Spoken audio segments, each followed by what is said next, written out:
This episode is brought to you by Lumina Growth Lab. At Lumina, we help professional learning and development companies who are struggling with predictable lead flow, breaking out beyond their network, and a sniper approach to attracting the ideal clients so they can have a smoother sales process, finally have scalability, and ultimately take their business to the next level.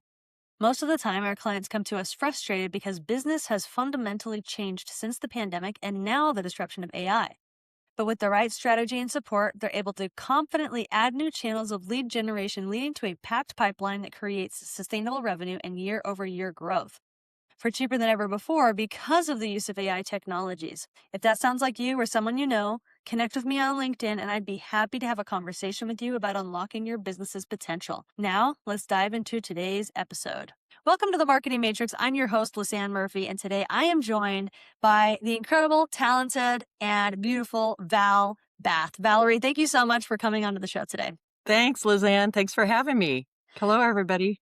Hello, guys. I am so excited for this conversation. I had the opportunity and the honor and pleasure to actually meet Val in person. She had a That was consulting great. gig that was in the town right next to where I live. Well, you stayed in Provo. The consulting gig was in Springville, right?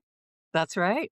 But it was so fun. She invited me to come and meet her after her flight got in before her engagement started. And we had a great We conversation. And so I'm did. really excited. I'm glad it worked out. Yeah, Yes. Thanks super for excited meeting me. to dive in. So before I hand over the mic, I want to take a moment to introduce Val so you can get a little bit of a feel for what's about to come. Our guest is Valerie Bath, executive coach, global leadership consultant, and founder of Cultural Business Consulting and Global Coach Center. Val is also the creator and publisher of the Individual Cultural Blueprint Indicator, the That's a ICBI. mouthful. Yeah, ICBI is a little bit easier to say, which is an assessment designed to make culture visible and actionable so teams can stop misreading each other and start moving faster together. For over 25 years, she's helped leaders and organizations navigate cross-border collaboration with more trust, better communication, and fewer costly misunderstandings. I am seriously so excited for this conversation. So again, Me wherever you too. guys are, in your cars, kitchens, give a round of applause for Val. Thank you. Thanks for the introduction. I appreciate it. Yeah, Yes. I love Costly it. mistakes. That's important. Yeah, we're going to talk about that for sure. So, before we dive into some of the specifics of your work, I'd love to take a step back and talk about how where did your love for culture originate? Like, was it from Yes. travel? Was it did you grow up in a multicultural home? What was it? Exactly. It was just pure curiosity. And it all started, and I really, as a child, I was not exposed to culture, international travel. I am originally from St. Louis, Missouri, and very, I would say, sheltered life. But in school, I thought, I want to expand my business, other than being a business finance major, which, there was a job after, that degree. But I minored in psychology and East Asian studies because I thought that sounds very interesting. And I think that was really the start of the love for all things culture and then traveling internationally. And my first opportunity to do that was based when I was working for Texas Instruments Semiconductor based out of Dallas, Texas. And I traveled to Asia, different countries in Asia and Europe. And I just started to really understand the difficulties and also and I was just curious too about language and culture and how to work effectively. Then I also had the opportunity to live abroad in London for Accenture as a management consultant. And that's when I took a course by one of the thought leaders in the field, Hofstede. He's a Dutch interculturalist that studied the connection of business and culture. And I took some courses and then worked in London and applied this to a tech team. And then when I moved back to the US, I started to focus in this field in particular. And it's just been a growing experience. It still is, just to learn and connect with people from Yeah, all over the world. I love that. Okay, so you have this American girl from St. Louis, and she studies Asian studies. That's right. That's where it started. Yes, I love it. I actually just found out absolutely. this week that St. Louis is known for, is it roasted ravioli or Yeah, crispy toasted ravioli? ravioli. Yes.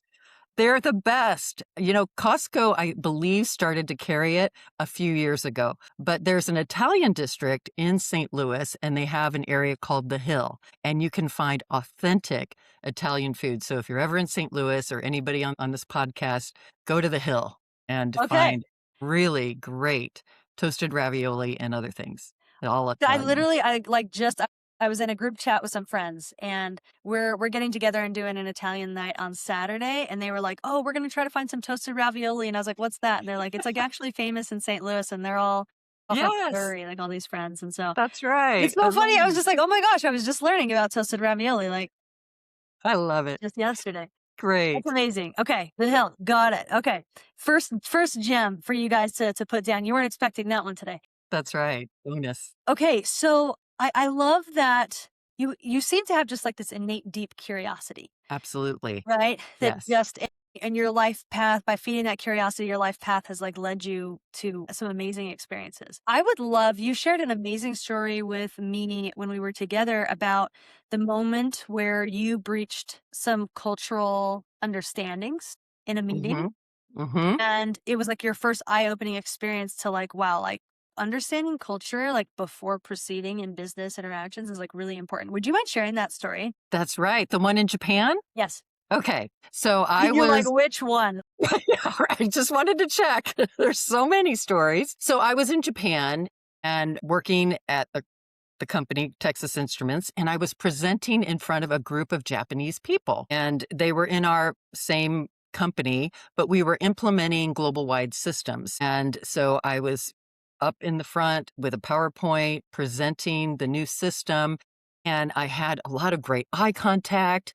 People were nodding, good energy. And I thought, they're with me. And then all of a sudden, the senior person who was seated and I did notice that the seating was very intentional. And so it was at the end of the table and he spoke for the first time and said in a very gentle way, this table that we're on, and he held the table. This table has been with our organization for many, many years, and it seems to be unstable. And I thought, interesting. A literal, translation. Well, let's take a look at the table maybe after the meeting. And so I carried on with my presentation. And at that point, the eye contact was limited, the nodding, people were not seemed as interested. And so I asked, can I answer any questions? Is this clear?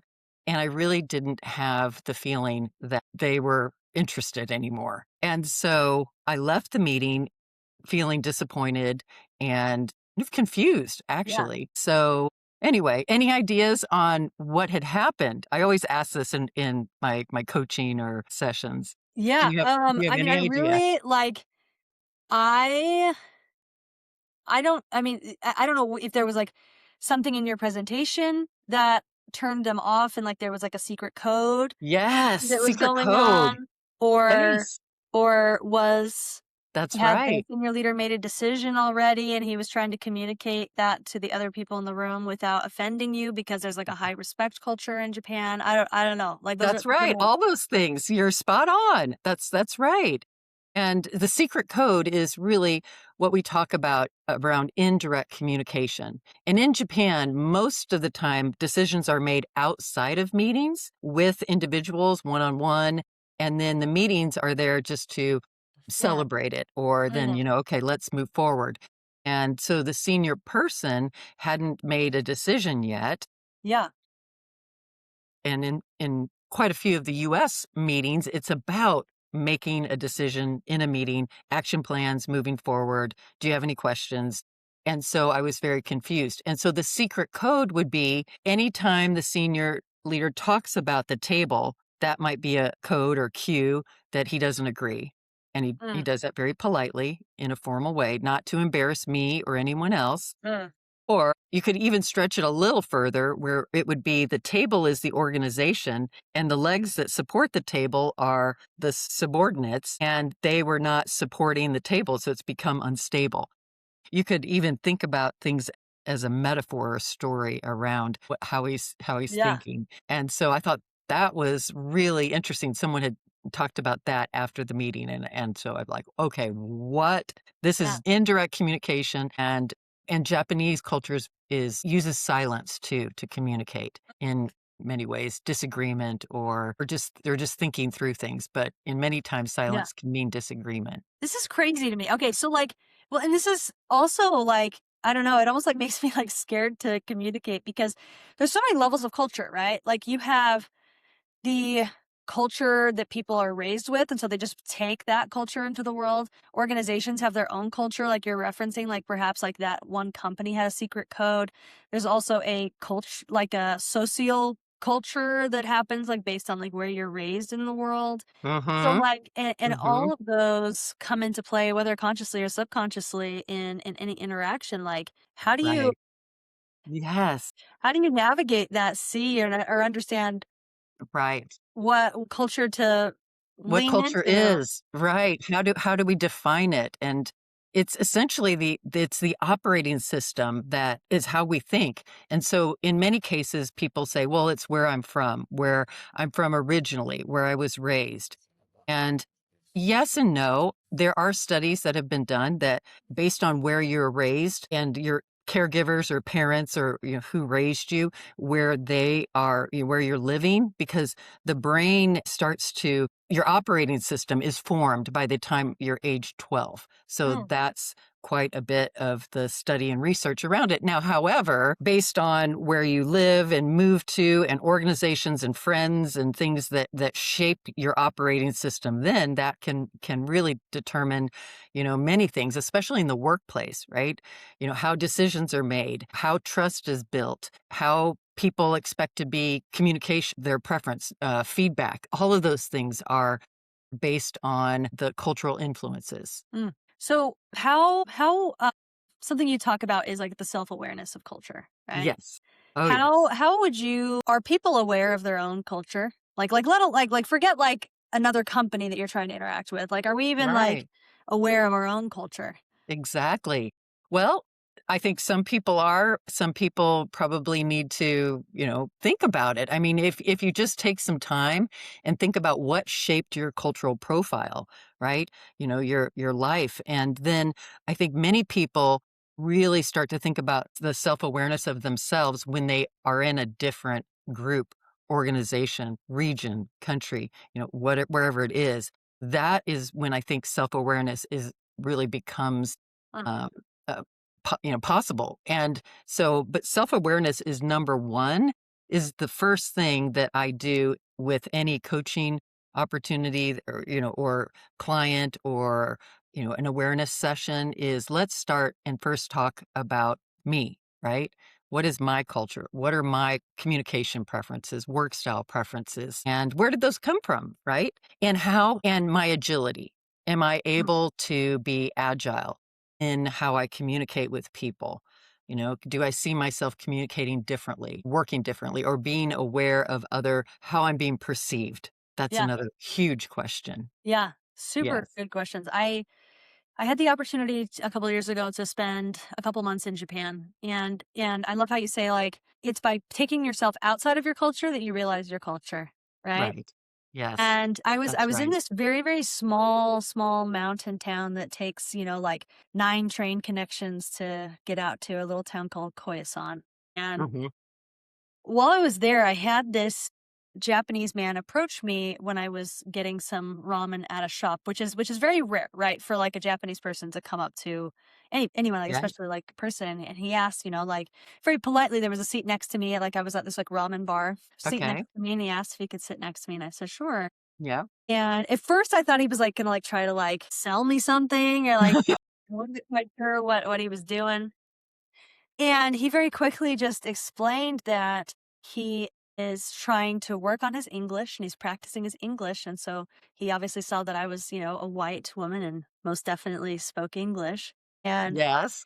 Great. he said, "Can I have dinner with you and practice my English?" And I was like, Mhm. "Sure." I was solo at the time, and so we just, Oh, that's had this great. really fun How did conversation. that go? It was amazing. Well, I found out that his family lived not far away from this town, but they are persimmon farmers. And he Oh. said that he has this deep, deep, deep curiosity and love for Western culture and like how it operates and how it Mhm. exists. Yeah. That his family frowns upon him learning English and frowns upon him being interested in Western culture, Yeah. but he Mhm. is just so curious, and so he comes to Koyasan, which has English visitors regularly, and Mhm. he comes to Yeah. practice. And it was just fascinating to like learn about him and the things like, for example, like he asked about my teeth. He said like he was like, your teeth are very straight, very white. You have all of Yes. them. Right. And I found out through the conversation, like, he'd never been to a dentist before. Ri Like, Oh, yes. you Yeah, know? And so exactly. I mean, Wow. it was Yes. fascinating learning about Yes. how Right, and I life and asked him a lot culture about and Japanese culture, and he also yes. asked me about Western culture, and we had an opportunity to talk Mhm. about God, and so coming from a Western Judeo-Christian background, talking Right. to a Japanese person where their background is not it's Yes. not theistic based at Right. all. Maybe I mean, Shinto or something, but not really connected. That's yeah. more around nature. Yes, Yeah, yeah, exactly. Right. all what they call inanimate religions. So, Yes. just fascinating, and so Oh, yeah, I know that very fascinating I experience I of, had like, that. taking myself out of my own culture to Yes, culture. absolutely. I had the same experience with, a couple younger women who worked for Disney when I was in Shanghai, and we talked a lot about, Western culture, and they wanted to know more about it, but they said the same thing, that their parents didn't want them, to be exposed. Mm, And just the flip of what we're talking about now is that Western culture is very interested in Eastern culture. I was watching a few TikToks and things, how people are doing like some Asian different rituals and dressing. It's become a fascination the other way. huh, So, yeah, yes, yes. yeah, super, super interesting. So how does this we've talked about kind of culture generally, like, can you share some specifics around your work? Like, how does Mhm. this show up in a very practical and application way in terms of, like, how you help companies with this study of yours? Absolutely. So many companies will come to me and they'll say they never say no. They always say yes. And what does yes mean? And I've had that countless times, hundreds of times. And so, I mean, I'm simplifying a long conversation, but basically it comes down to that. And when I say they, usually I'm working with more Western cultures, with Eastern cultures. We do quite a bit of work with US, India. I also worked with many company who worked with companies where we conducted China working with India, Scotland working with India, various other countries. And there were many different cultural differences in that respect. But back to that communication piece, that is probably one of the biggest things that we talk about is, how do we decode that? Or what kind of things do we need to do to lead teams and communicate effectively and build trust and respect?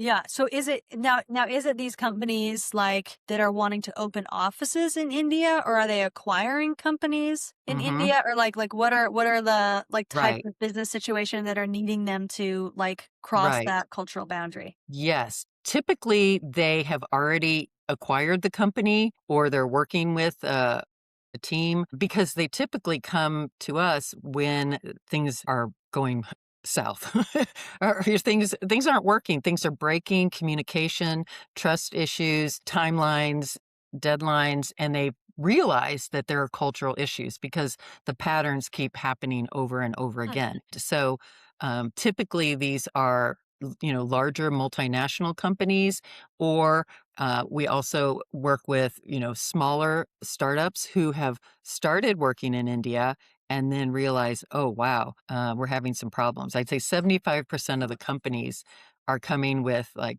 issues, Yeah. and 25% are planners, and they come to us and say, hey, let's figure this out Isn't beforehand. isn't that true with like most things in life, right? Like most people only That's think, right. if it ain't broke, don't fix it. And then when it's broke, Yes. like the house is on fire, I need a solution. Exactly. Yes, that's so true. In this case, definitely. So, and what are some of the common mistakes like that are missed that are like causing creations or like the things that just don't occur to companies when it comes to those cultural differences? Can you like share some like specific Specific differences? things, absolutely. So, I think when you look at different countries as well as organizations are more some companies are more hierarchical and some countries are as well. Some countries are more equality or egalitarian focused, and some aren't. And so behaviors around these two different values are completely different in Mm, how you communicate with one another. And so in more equality cultures, it's okay to be direct. It's okay to speak to anybody in the organization. Open door policy. Let's just put it out and let's talk about it. and what Where are some countries that fall in that category? Right. The US, Sweden, Northern European countries, UK. So those are some of your egalitarian and more equal cultures. And but there's definitely a variation within those too, because one can be more hierarchical than the other in general when we Uh-huh. look at the studies. And it's important to not stereotype any country or culture. I always talk about that. We use frameworks and models to at least start a conversation where there's a non-judgmental conversation or words around Uh-huh. culture. Uh-huh. So, but I would say many of those countries are more equality. And then you're going to ask the flip. Yeah, absolutely. So more hierarchical cultures are, definitely Japan and India, countries in the Middle East, South America, Africa, some of the Southern European countries. And again, so those are more hierarchical. And then so what we see is that people are quiet in meetings, especially in a more hierarchical culture, where people are saying yes when they mean no, or yes means I'm just, thinking about it, or I understand what you're saying, or but it's not necessarily agreement, or I'm going to, move forward on that. Mm, And so, interesting. yes. And so Yeah. that Whereas like in that the word US, it's like yes, ma'am, yes, sir means like I own it. I'm gonna get it done. That's right, exactly. Personal accountability is another thing that's important, like in US companies or organization, is that, if I say yes, I'm going to get it done. I'm going to figure out a way to do it. Okay. And so it's very individualistic, more so. So you have individualistic countries, you have more collectivistic countries where you have more of a group association or, working with others to get something done. And so it's more of we, people use instead of using I. That's one indication or signal that indicates whether it's a more collective or individualistic That's super fascinating. group. Is your role more of like a like you're illuminating the situation and it's like it's like a lot of education or like is it like you're like mediating conversation and you're like actually in there and you're like Mhm. hold like wait like Oh, how that's good. does the work Right, roll? mediating conversation. No, I'm not mediating conversation. However, I do for organizations review some of their recorded, virtual meetings, Oh and cool. then So you can give pointers. and then I then I develop materials or coaching for individuals in the meeting, or we deliver training sessions globally in different locations. So, yes. So I would say that my role is more or less working with clients and understanding what their needs are, right? And then determining what is cultural, what isn't, and designing solutions around Mhm. that. And myself and or my team, we determine what the solution would be. Yeah, Yes. super interesting. Yes. So, and how do people find you or do you find them? Like, do you have Right. specific Yes. like, are you creating content or do you have outreach campaigns for Yes. outbound, inbound? Like, what does that look like? Yes, absolutely. So they usually find me or Global Coach Center. And so I do quite a bit of SEO and now AEO because I think that's super important. Because most of the time, I think the biggest challenge with the business is that people don't really understand that it's cultural. Until they get into issues and nothing else is working, then they might think, "Oh, maybe it's cultural." And then they start to Google, or search for something that is around culture. And so we do quite a few, the keywords and Uh-huh. whatnot so that we pop up. And so that's the first way. And then the second way is referral. Obviously, I've been in this for over 25 years. And so, we do great work and then, people refer us to other companies and then we get, calls like 10 years later. Oh, we remember you did this. Can you do this, right? This coaching. And so I've been doing quite a bit of the executive coaching. And then also I do speak at event, and that's also another way just to be there in person. Yeah, I love it. It's amazing. And what are like some of your big goals for 2026? We're at the time of this recording, we're towards the beginning. Okay. What are you Yes. trying to do? Are you have Yes. I have big growth two. goals? You kind of hanging out. You're like, we're comfortable. Like, Oh no, I have two. I have two really great goals. And so one of the things that I just have a passion for is educating coaches on the topic around coaching across cultures or coaching and being aware of some of these cultural similarities and differences so that they can do a better job of coaching. And so working with my colleagues and coaches and consultants and people in the field. So I have a cultural EQ certification course mm, that is offered either virtually, individual study, or in Laguna Beach, California, we have a retreat at the end of April 27th and 28th. And so that is really what I love. I love working with anyone, but especially those who are out in the field and working with others in this space. And then the second thing I would say for this year is a pro-human AI tool. mm, And so I am very big on pro-human AI. I like to speak about that. Last year, I spoke to many groups about the importance of keeping the human in the loop. And so, what I'm doing is building a platform that will help coaches promote themselves and also have an AI agent be part of who they are. So, mm, I have an AI agent, Val AI. And so, I'm training Val AI to support people when I'm not available. And so, it's kind of, we're together, yeah, Val and Val AI. And so that's what I'm working on at this. Well, I put together an MVP product last year, and so I'm fine tuning it because AI is changing so quickly that yeah, just keeping up with all the technology is important. yeah. No, for sure. So I that's love it. the exciting piece. We should have invited Val AI onto the podcast today. I know. You could hear her talk. Yes, That's awesome. she's very quick. I bet. I bet. That's fantastic. Ah, So it's interesting. So that course, I love that you have like offerings where like they can even come and do an in-person retreat in Laguna Beach if they want. Like yes, that's kind of a little bit more of like a B2C play, right? Like you're going to individuals versus like working with companies. Is that right. are you intentionally trying to capture a B2C play, or are you hoping that like those individuals will take it into their companies? Like what's Right, your exactly. plan with that? Yes. So this actually the cultural EQ is not a new course. So I didn't train or conduct or facilitate it last year, but in previous years I have.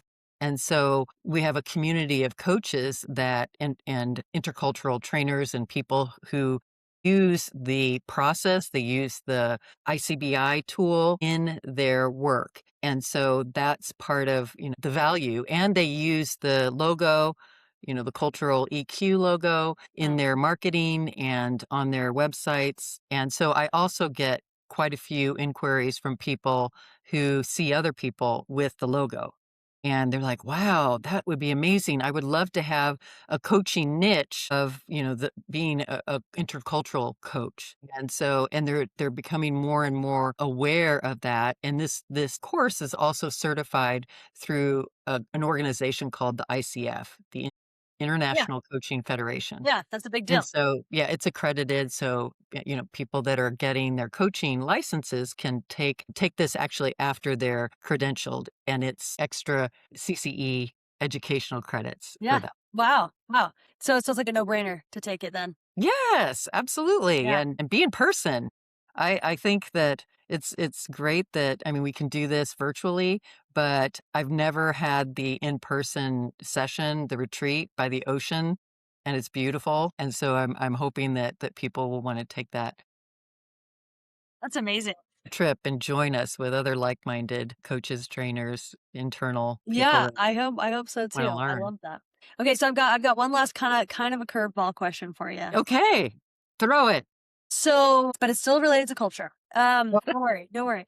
My question for you is like because you've been doing this for a long time. Like, Mm, are you seeing like one of the opportunities and blessings and I don't know, like there's kind of a dark side of it as well of the our modern world of technology and social media is that cultural boundaries are dissolving, right? yes, And yes, especially as like kids all around the world watch like US movies to learn English and so they're that's right, I growing love up it. like and learning English by watching US, so I'm guess I'm what I'm asking is, like, Yes, have you seen that over the course of your career, like the right. cultures being are Globalization. getting lost or the lines are getting blurred or Mhm. whatever, like, Yes. how are you seeing that happen with your work? Yes. I see it happening, and I think it's great. I think, Hmm, having visibility and understanding how others feel, and understanding other cultures is kind of like traveling to the other country. There's some challenges there too, because I think virtually just watching things, because I know that, many people watch, US things and they think that that's the culture. And where it's a little exaggerated, and that's true for other cultures as well, is because when you have influencers and media and things, they're shaping something. And when you actually go to the neighborhoods and the communities, actually live and work with other people, you will notice these cultural differences are there. And so as much as I love the education around, culture and being open and the globalization of business, I think it's wonderful.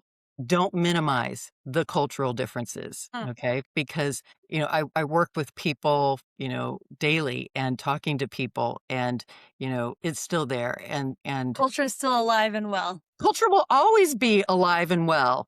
I mean, I look at things from a national cultural perspective because we have data on that, but you can use the frameworks around it because if culture is the operating system of it's your brain, how your brain has been programmed.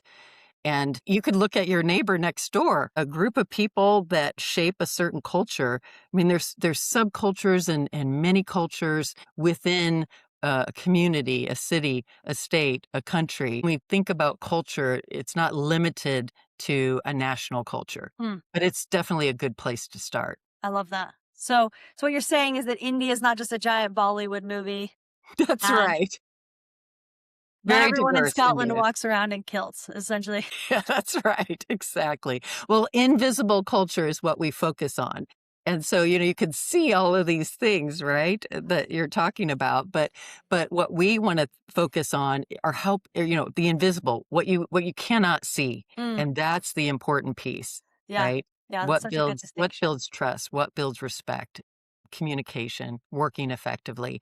And again, you know, and in businesses, these are costly errors that Mm. happen, and I've seen them many times. There are costly errors in any relationship. Like, I even, like, think about, Yes, like, my family members and my partner, and, like, yes, it's those absolutely. invisible cultural things that often are what cause the misunderstanding or the uncommunicated expectation or whatever it Right, might be. right, and just think back, whoever that person is, what groups have shaped that person, Mm, right? So, just really, or even talk to someone about, what are your influences over your life?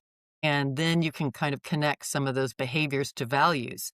And we have different values, and most people think that, oh, I have normal or I have professional values. Well, that's different. It's so different across cultures and yeah. groups and organizations. For anyone that has changed jobs or gone into many different cultural organizations or organizations that have different cultures. Mm, I mean, I think that's when you start to learn more about yourself too, the self-awareness and what your preferences are, is when you don't even have to go out of the country, just, go to different states, go to yeah, different companies. I Yes, love it. So good. organizations. So Yes, good. Well, this conversation has been amazing, and I know that, like, in so many ways, we're even, like, just getting started. But I it has know. been seriously just so great having you on today, Thank Val, you, it's and great thank to you be so here. much for everything that you've shared, and I can tell that you're passionate about it and that you do really good work with the people that you work with. Thank you, appreciate it. Thanks, Lizanne. So for people that wanna find you, follow your journey, find the Okay. cultural work that you do or your assessment, where do people go? Yes, go to the globalcoachcenter.com. So globalcoachcenter.com, and if you're interested in some of our sessions, webinars, uh, globalcoachcenter.com. So that, or just type in, anywhere, search, put in webinars, Global Coach Center, and you'll find many of our courses and certification programs. I love So it. Okay, guys, thanks. well, I'm gonna put those links that Val just mentioned in the episode notes so you can link to those directly. Thank And you. yeah, if you're dealing with any cross-cultural issues or you're thinking of a merger acquisition, like I hope you look into bringing Val's team to help you with that because that's really it's an important work to make sure that I mean there's a lot of risk and cost involved in these big decisions, and so That's like right. minimizing that that risk in getting this coaching would be really important. Thank you. Yes. All right, guys, wherever you're listening, thank you so much for your time. We Thanks. know that your time is valuable. So for you to spend some moments with us means the absolute world. Thank you.